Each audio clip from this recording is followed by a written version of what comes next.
Hey guys, welcome back to my channel. It has officially been 1 year since having my bariatric surgery, and I just wanted to share my journey a little bit more and where I'm at 1 year post-op.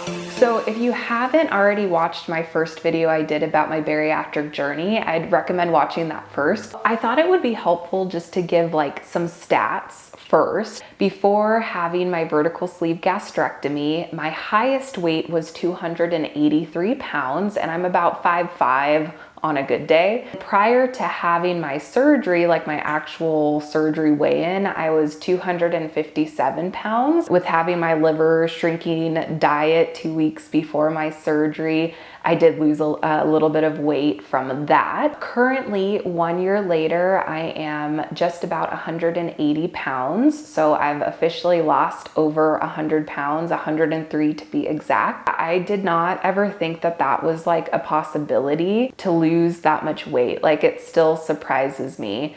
I knew that my body was capable of it in the sense that like I'm not at an unhealthy weight by any means by losing 100 pounds. I did have room and excess weight to lose it, but it's still just like shocking. Like 100 pounds is just wild. So it's been interesting even seeing my body adjust since that. I could potentially lose more. I could stay the same. I don't really know. And that's really how I've approached this whole journey, is just taking a very intuitive approach. I didn't really have a goal weight for a couple reasons. One, I think it was more of a protection thing where I didn't think I'd be able to accomplish any goals that I had set out for myself. So why even have goals? That was one reason, but I think the other reason too is I just really wanted to make sure that my goals aligned with my metabolic health. And what I mean by that is I wanted to look for signs and symptoms that the cells within my system were functioning at the best capacity that they could. What are some metabolic markers?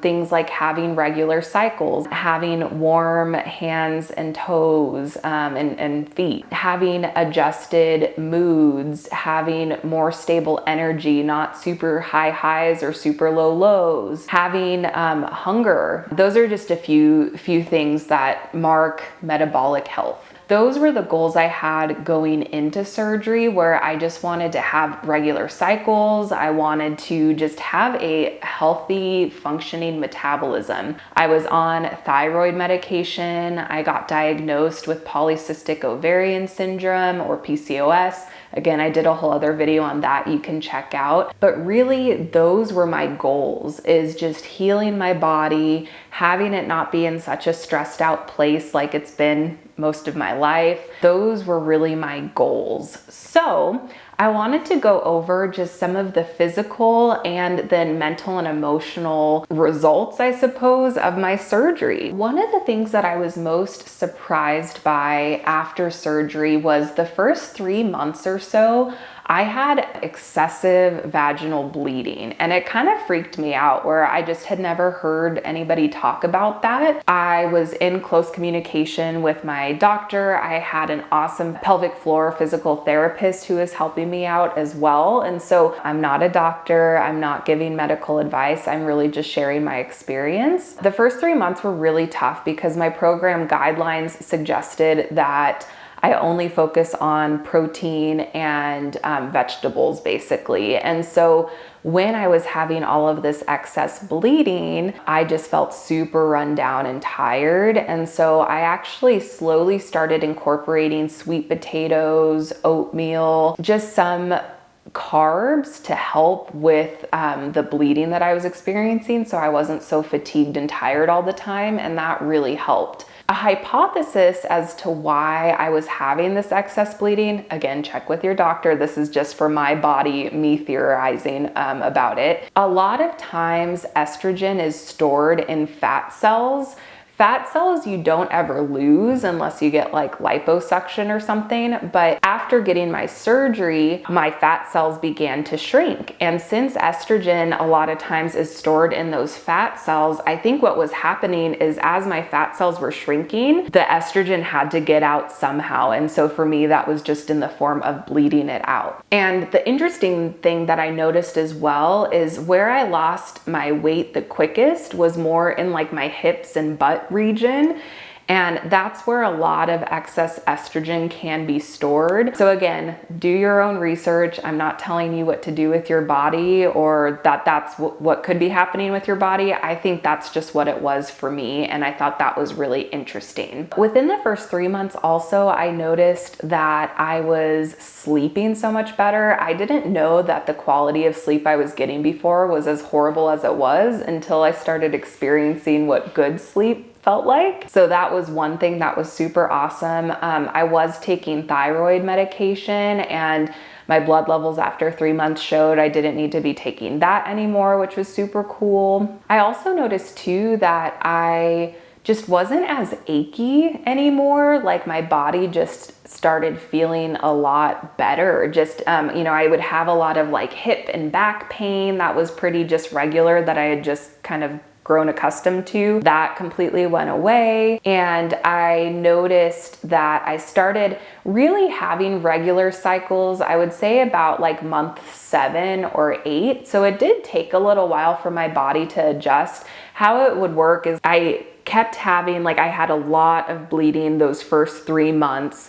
And then it kind of, the window got a bit longer. So I might have like, maybe 30 to 40 days in between my, menstrual cycle of bleeding. And then it would that window would get shorter and shorter to where now it's pretty regular where it's anywhere from like 28 to 30 days. I'm on a cycle like that. So took some time to adjust, but I'm happy to say that my cycles are regular now. And it's the first time in my life that I've had regular cycles. Like even from when I first started my period when I was like 11, I never had a period that was like the same time every month. It was always hit or miss and always varied. So it's really cool learning more about that now and learning the reasons behind our cycles. And now that I have regular cycles, I can kind of plan things accordingly, where it's like when I'm in my ovulatory phase, I know that I'm going to be more social and kind of feel more up to doing things.